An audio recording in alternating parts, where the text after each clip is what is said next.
nom est Boubacar Cissé. Je suis sénégalais et je suis le directeur de l'Union nationale des coopératives agricoles du Sénégal. O senhor Cissé Boubacar Cissé é presidente da Associação das Cooperativas Agrícolas do Senegal. Pergunta para ele, por favor, como é que nasceu a associação? Quelle est l'origine de l'association? Donc, au lendemain de l'indépendance du Sénégal, en 1960, les pères fondateurs, Léopold Sédar Senghor, que tout le monde connaît, et M. Mamadou Dia, ont pensé qu'il fallait organiser le monde rural. Na independência do Senegal, em 1960, o grande presidente Senghor do Senegal tomou a decisão, Mamadou Dia, não é? Tomou a iniciativa da criação dessa cooperativa dos agricultores senegalenses. Et comment se situe aujourd'hui la coopérative? Quels sont les fonctionnements de la coopérative et l'intérêt d'être venu au Brésil?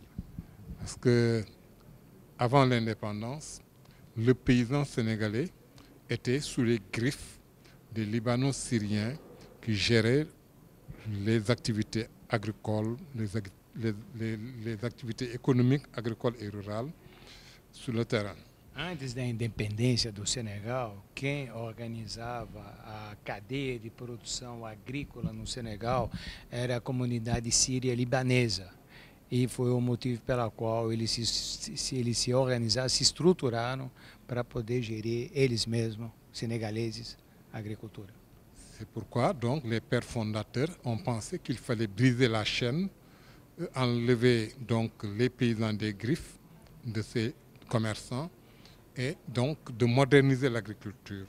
Houve o interesse de modernizar a agricultura através do rompimento desses laços com as comunidades sírio-libanesas. Moderniser l'agriculture, c'est donc asseoir des politiques pour équiper le paysan en matériel moderne. Modernizar a agricultura significa equipar os pequenos agricultores com equipamentos e técnicas modernas. Moderniser l'agriculture, c'est aussi permettre aux paysans de produire beaucoup, mais aussi de vendre dans des marchés bien sécurisés. Permitir aos pequenos agricultores de produzir em escala e também acessar aos mercados.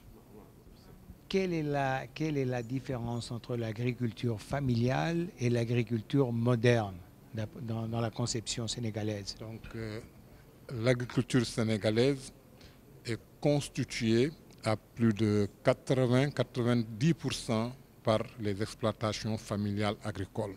Importante ressaltar que a agricultura no Senegal ela é envolvida por pequenos, a 95% por pequenos agricultores.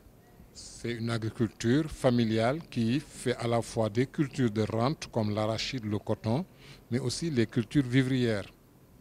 É importante também assinalar que a agricultura na África, no Senegal, é uma agricultura de subsistência, com também agregado também a produção de amendoim e de algodão. On a quelques agro-industriels qui tiennent à pénétrer le milieu rural, mais leur équation, c'est qu'ils voudraient, pour elles, ces industries, avoir des milliers et des milliers de terres. Et donc, il y a les organisations paysannes qui se refusent à leur céder les terres. Hoje eles estão confrontados à problemática da agroindústria pleitear grandes extensões de terras agrícolas no Senegal, enquanto que os pequenos agricultores não querem ceder as suas terras. On voudrait plutôt les amener à avoir un partenariat intelligent entre ces agriculteurs industriels et les exploitations familiales. Mais que l'exploitation familiale, le paysan sénégalais, ne soit pas l'ouvrier agricole de ces exploitations. De partenariat win-win, ganhant-ganhant. O que hoje o Senegal está à procura é de parcerias vencedoras, de parcerias equitáveis, que os pequenos agricultores e produtores não fossem engolidos pelos megas agroindustriais. Est-ce que vous connaissez l'agriculture familiale au Brésil et ses expériences? Oui, on connaît un peu parce qu'effectivement, nous suivons de très près tout ce qui se passe dans l'agriculture brésilienne. On connaît les paysans sans terre, on suit leur combat, on est avec eux dans Via Campesina et d'autres organizações internacionais. Perfeitamente. Eles conhecem muito bem a estruturação dos movimentos dos sem-terras no Brasil, da política dos campesinos. Eles estão realmente muito enfronhados sobre a situação no Brasil, o que não é o caso dos brasileiros com relação à África. Quelle est votre opinion concernant la présence de l'Institut de recherche agronomique Embrapa aujourd'hui en Afrique de l'Ouest? Mais la recherche est le compagnon idéal pour une agriculture qui se veut compétitive. Parce que c'est à partir de la recherche qu'on doit pouvoir mettre au point des formules qui permettent à l'agriculteur et à l'agriculture de se développer.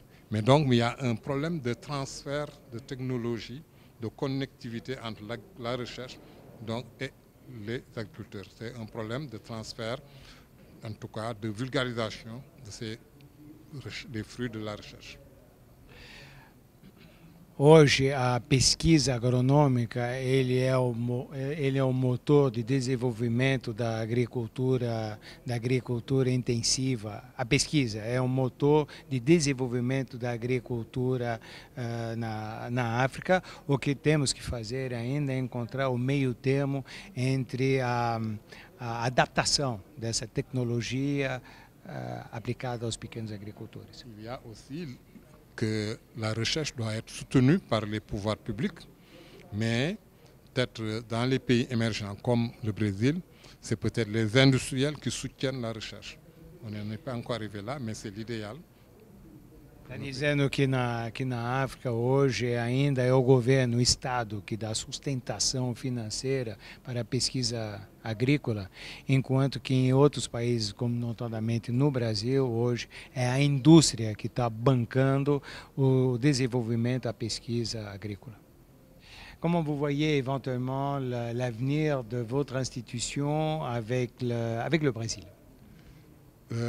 On souhaiterait de toutes nos forces qu'il y ait un partenariat direct, fructueux, respectueux donc de la personne et de son environnement entre donc notre organisation, l'Union nationale des coopératives agricoles, qui compte 850 000 membres, mais aussi avec des industriels brésiliens, des ONG brésiliennes, pour un partenariat gagnant-gagnant. Nós gostaríamos imensamente de poder estabelecer laços frutuosos de cooperação intensiva Sul-Sul com os nossos 850 membros da associação presidida pelo senhor, não é? Dentro de uma cooperação de respeito mútuo e de bem-estar. Uma mensagem para os brasileiros.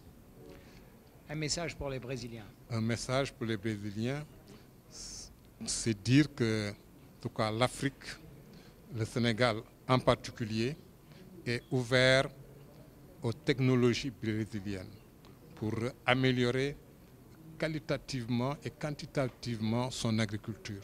Nous pensons que le Brésil devrait pouvoir s'intéresser davantage à l'Afrique et singulièrement au Sénégal. Parce qu'effectivement, on sait qu'il y a des technologies de transformation qui sont capables de transformer fondamentalement notre agriculture. Et pourquoi donc on lance un appel aux industriels, aux agro-industriels et au peuple brésilien en général pour leur dire que de l'autre côté, il y a l'Afrique qui leur tend la main.